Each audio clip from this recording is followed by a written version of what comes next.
Welcome to the Family Brand Show. We're Chris and Melissa Smith of FamilyBrand.com, husband and wife, parents of 5, and we want to help you take back your family and to live life on your terms. And we know being a family can feel really overwhelming. Parents tell us they feel like they're being pulled in a million different directions. It's so challenging to navigate the uncertainty and all the chaos that's happening in the world right now. And that's why we want to bring you every single week actionable tips and strategies that you can implement in your daily life to become a better parent, to become a better spouse, and to build a stronger family.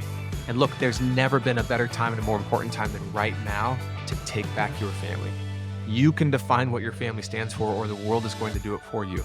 And the world needs strong families now more than ever. And it starts right here with your family. Hope you're having an amazing holiday season.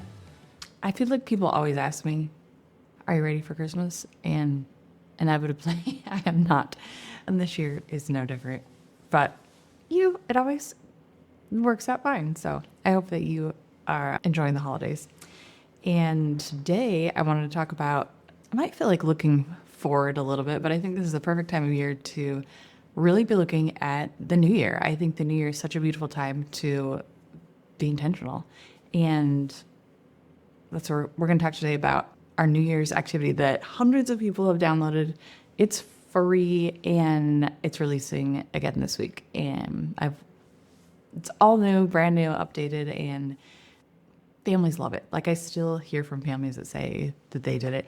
In fact, this past year, someone told me, I'll get into more of the details of it, but this past year, someone reached out to me and they said they announced to like their kids that they were having another baby at this New Year's activity that I'm going to tell you about. So I thought that was kind of fun. Okay, yeah, so let's jump in. So we are calling it the Family Brand New Year's Kickoff. And that's exactly what it is. It's a way to kick off your new year. And you can do this now. I find for us, like right after Christmas is a really good time. So download it now and then you'll have it. And then right after Christmas, kind of before New Year's, because there's those days where it's like, what are we going to do today? This is like the perfect thing to fill in on those days. Or on a Sunday. I feel like Sundays are always good for us too. And then, well, there's kind of a few different components. So some of it we'll do on a Sunday prior to New Year's, and then some of it we do on New Year's. But again, I'll get into all that. So I think oftentimes that when it comes to like the new year, we like to just jump right into, okay, what are we doing? Where are we going? Which is so fun. I love doing that. But I think sometimes we miss out on the opportunity to look back and reflect on the year we're just leaving. I mean, we have a whole year to look on and reflect on and learn from. And oftentimes, especially in our busy lives today, we don't take the time to do that. So for me, this is almost like a journaling exercise. And if you listen to the Family Brand podcast, you know I love journaling. And so this is kind of like a way to journal in a way, but I have like this really easy worksheet that makes it so you don't have to like find a journal and pull it out. But I asked some like really important questions. Questions like, what are some of the challenges that I faced this year? What am I most grateful for? What lessons did I learn this year? What am I most proud of this year? And there's just 10 questions. And for our family's done it often enough or long enough that I just print out this worksheet and I just give the kids the question, and I turn on like some quiet music and they just answer the questions. We're all like sitting around the dinner table on a Sunday and they answer the questions. And I'm not going to like walk through everything, but I'm going to give you a few tips that I've learned over the years that will help you have the most success with all of this. So the first thing is, when you're doing this reflection exercise, I never like require everyone to answer all the questions. You don't want it to feel like this big chore or this big like heavy thing. Like the more you can keep it light and fun, and you might have to set it up at the beginning and give a very bold speech about how you want to plan for the new year, and you're excited to visit the new year or enter the new year with your family and your kids, and you want to make this an amazing year, and you want their feedback on what they're looking forward to and what they want to do in the new year so that you can make plans to accomplish it. That's the kind of vision I would be casting here for my family and telling them about. And then, if they can't write for many years, I would take my two littlest, maybe like Chris would take one and I would take the other. And I would just ask them a couple of the questions and we would just write down their answers. So they would get their own sheet of paper, but then Chris and I would kind of dictate what they were saying. And then, if you don't feel like this approach would work, like sitting down at the table, asking these questions, another thing that would work, I found, is you can kind of have these questions in the back of your mind. And maybe when you're driving to a sports practice with a couple of your kids or one of your kids, or maybe you're on a family road trip, you can pose some of these questions to the whole family and let them answer. So those are some options of how you can kind of accomplish this if even sitting down and writing the answers around the dinner table don't feel like that's going to happen for your family. So once you have those, I love to kind of take them and look through them and see like, okay, where are we at as a family? Chris and I will actually sit down together and look over them, and we come up with a word for the year for our family, like a family word for the year. And again, it's based on feedback from everyone. And so, we have this conversation, like what would best serve our family this year? And one example of where we landed with it one year, this is actually in 2024, and it was actually a word, it was a phrase. And that phrase was, Smiths got that dog in them. And at the time that was like kind of a popular phrase to get that dog in you. And what that means is like you go after things and you accomplish your dreams and you just go for it.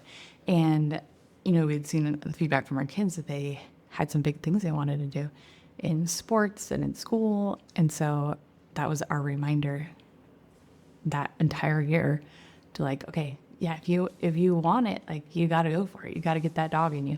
And that was really relatable because our kids, our older kids especially, are teenagers, and it just felt like fun to be able to say that to them. And they knew what we meant, even though it was kind of a weird phrase that someone outside of the family might not totally understand. But that's fine because it resonated with them and they knew what it meant. And that's actually a really important component of family and culture, is having this shared language. And this is one way where we had this shared language. It was almost like a secret language in a way, get that dog in you. But it was really fun to carry that word throughout the year. Other times it's been words like constant, kind, intentional. This past year, 2025, our phrase was Smiths are at peace. So it can look many different ways, but it's a way to, again, kind of embody who you want to be or how you want to show up or the feeling you want to have in your home that year. So again, we do the reflection questions. Chris and I take those. We choose a word for the year. And the other thing we do in that conversation, this is moving into like the second phase where we do a family award ceremony at the end of every year. So it's like the best of, in this case, 2025 Smith family. And we talk in that conversation, Chris and I, okay, what awards could we give each of our kids this year? How have they shown up this year? And these awards are not like for anything that they've like done necessarily, like, you made the cheer team or got straight A's, not necessarily anything like that, but kind of who have they been and how have they showed up? So if someone, taking the cheer example, maybe they tried out for cheer, didn't make it in the fall, but then tried out again in the spring, it would be like most determined or most resilient because they didn't give up, like they went for it. And, you can make it more fun than most resilient. You can name these awards anything crazy. I feel like chat or your version, whatever your preferred version of AI, might be really fun for this if you kind of have a feel for what you want the award to be, but maybe want some help naming it, something a little more engaging or fun. This would be an awesome opportunity to utilize AI for that if you like AI. And then we give these awards. And again, we do that. Usually we do this on New Year's Eve. We give these awards. So I prepared the awards ahead of time, which there's an award certificate in this PDF. If you go to familybrand.com/kickoff, you can download the questions and these like award certificates. and just the instruction in general, everything I'm saying here today. And so you prepare the award certificates ahead of time, and then you have them ready to go. And then on whatever night you choose to do your award ceremony, it doesn't have to be New Year's, it's just when we do it, you bring the kids up one at a time to the front of the room, and it's not just like, here, here's your award, but try and talk about them in a really powerful way. Just spend like 30 seconds on it. It doesn't have to be a big deal, but really talk about like who they are and how you see them. And it's so fun to watch them like smile and feel, it looks like pride, like in who they are, and to be recognized and to be seen. Because I know for me in our family, it takes real effort to remember to do that. Whereas it's easy to be like, you didn't do your dishes or clean up your room, but to really sit down in front of everyone and acknowledge them for who they are and who they're being, it just doesn't happen as often. So this is a really great opportunity to do that. And a little side story, we have some friends that we do this with every year. Probably for the last 5 years, we've done this whole awards ceremony every New Year's Eve with them. And it's so fun. They have kids, exactly our kids' ages. And their oldest son just moved out, and he is going on a mission for the Church of Jesus Christ of Latter-day Saints. And as they were driving to the airport, he's going to be gone for 2 years. As they were driving to the airport to say goodbye for 2 years, they were talking about family memories and things that they loved, and just like his life growing up. I can't dwell there. I'm going to start crying. But one thing that came up for him was this New Year's Eve fiesta, awards ceremony, etc., that we do with their family every year. And that, to me, was just like a testament to the power of doing this. And yeah, it's just really beautiful and it's really fun. Okay, so reflection questions, your award ceremony, and then the last thing to kind of round out this New Year's kickoff is vision boards. And this is another activity that we like to do on New Year's Eve. The vision boards, you can do them well into January. Vision boards might be self-explanatory for you, maybe not. But if not, basically I just get pieces of poster board. And in fact, I like using half sheets or even quarter sheets because whole poster boards are just ginormous and it takes so much to fill them. So I just cut way back. Quarter sheets or half sheets of poster board. I have magazine subscriptions that I just love getting throughout all the year, so I just save those. I think I have Better Homes and Gardens. I've seriously had that subscription for 15 years probably. Magnolia.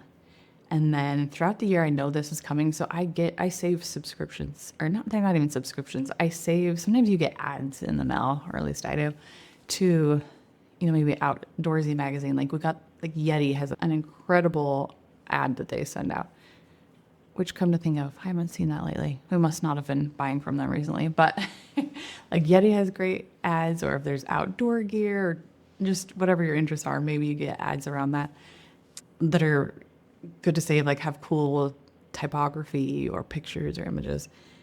Or I've had people tell me that you can get them on Amazon. I've never done that myself.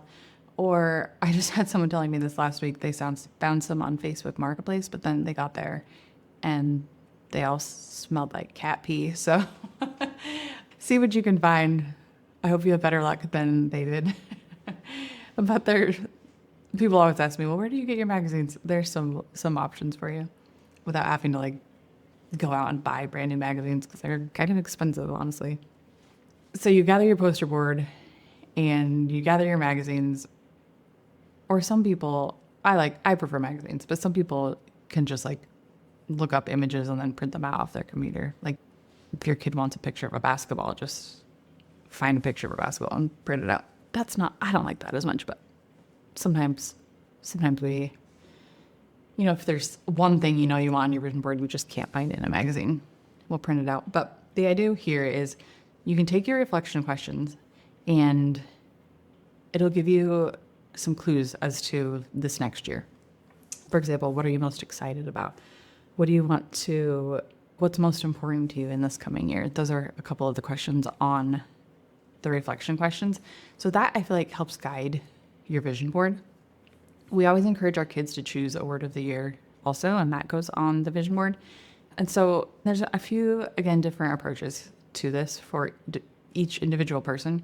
So here's a couple of things that I found are really important. You want to keep this fun. You want to keep it no pressure around it. And you'll find that some of your kids love this and they want to work on their poster, their vision board for hours, and it just lights them up. Other bigger kids you may find like really push back or resistant to this idea. And if that's the case, that's okay. There's been some years where I've kind of been maybe pushed them a little bit. You've heard us talk about challenge and support. Maybe challenged them a little bit to be like, hey, let's do this. This is going to be important for you to have in the coming year. And what I realized is if it's something that they say, if all they get on there is their word of the year and they just handwrite it in a Sharpie, I feel like that is still going to make a difference for them, even if they don't spend hours, making it look just so. So at a minimum, I would try and challenge my kids to put their word of the year on their poster board and then hang it up in their room in a place where they can see it and they can engage with it for the rest of the year and be reminded of like, okay, yeah, this is what I want to do, who I want to be. And the idea with these vision boards is, this is my approach with the vision boards. I don't like having it perfectly thought out, like, okay, beforehand, like, okay, this is exactly what I'm going to put on it. I like flipping through the magazines and I like feeling like, okay, this calls to me. This is something that, for whatever reason, I feel like is going to be part of my life in the new year. And I actually have the craziest story that happened this past year about my vision board. I'm going to tell you really quick because this, I think, shows the power in this. There's this idea called like the secret, where what you think about and what you kind of believe and repeat, like it comes to you. And I'm like not that, like, I don't know how much of a believer I am in it, but this might change my mind because it's this crazy story. So on my vision board, I actually brought it into the office here. I have my vision board. And on my vision board, I have these pictures that I saw, and I think in I don't know if it was my Better Homes and Gardens or Magnolia, can't remember, magazine. And they're these pretty little pictures, and they're called cyanotypes. And I'd never seen them before. But there was this article in the magazine that I was flipping through that talked about them. And basically, it's this special paper. This is like a very old technique, even before like modern day photography, from what I understand. It's this like photosensitive paper, and so you can put something on top of the paper, like a leaf, for example, and then you go put it in the sun, and then the area like that the leaf was covering doesn't change, but then the rest of the paper does. So it leaves this pretty blue, it's a white imprint like on a blue background of like a flower or a fern or whatever, a leaf, whatever you put on top of it. And I just thought they were really pretty. And in the magazine, the article was about how to create them yourself. And I was like, oh, maybe I'll make those this year, but I think they're so beautiful. So I slapped it on my vision board, like not really thinking much more of it. Then it called to me, and okay, fast forward many months. So in November, Chris and I took a trip. We were celebrating our 20th anniversary, and we went to Spain, and we were just walking around in this pretty little town called Girona, and Chris is like, hey, let's go this way over this bridge that we hadn't gone over yet. And the sun was kind of going down, and I was like, yeah, let's go. So we started like walking over their bridge, and there was this little kind of farmer's market thing happening as you cross the bridge. It was a very big bridge, so there was little vendors and booths along one side of the bridge. And as we came about halfway across the bridge, I looked over at one of the vendors, and I was like, oh my gosh, that lady over there is selling cyanotypes. And Chris was like, what? I was like, those were on my vision board. And I love boutiques. I have been to a lot of boutiques. Never in my life have I seen these for sale at a boutique or at a, farmer's market, ever in my life. And there on this bridge in Spain, in Girona, Spain, this woman is selling cyanotypes, and they're of, local leaves. I don't even know how she does it, because some of them have like kind of a picture of the city on these cyanotypes and little ferns that she's collected. I guess she lives in the mountains outside of Girona. We stopped and talked to her, and I bought a couple for myself, and it was actually this really cool experience for me to feel like, wow, like I felt like, maybe this is a weird sort of way, I felt like totally seen in this moment, like by God, even, that this was this little gift for me, this little nudge or wink that I'm where I'm supposed to be, and that this was, I don't know, it was this cool full circle moment for me. And that never, if I had just randomly seen this woman on this bridge in Girona without this vision board, they would have been like, oh, those are cool. But the fact that I felt like I had kind of put that out into the world earlier in the year, and then it came to me in Spain at the end of the year, it was really cool. So you never know what magic is going to unfold for you in your vision board. Even if you put something on there that, again, you're like, I don't know why I'm putting this on here, but here we go. There's magic in these vision boards for you and for your kids. So again, this was a lot of me talking, but you can find everything, like details of all of it, at familybrand.com/kickoff. And one thing I'll add, I realized I didn't earlier. So when you're doing the award certificates, Chris and I always do awards for each other too. So don't leave your partner out. I think this is a cool opportunity to really acknowledge your partner as well in front of the kids for who they are, who they have been in the past years.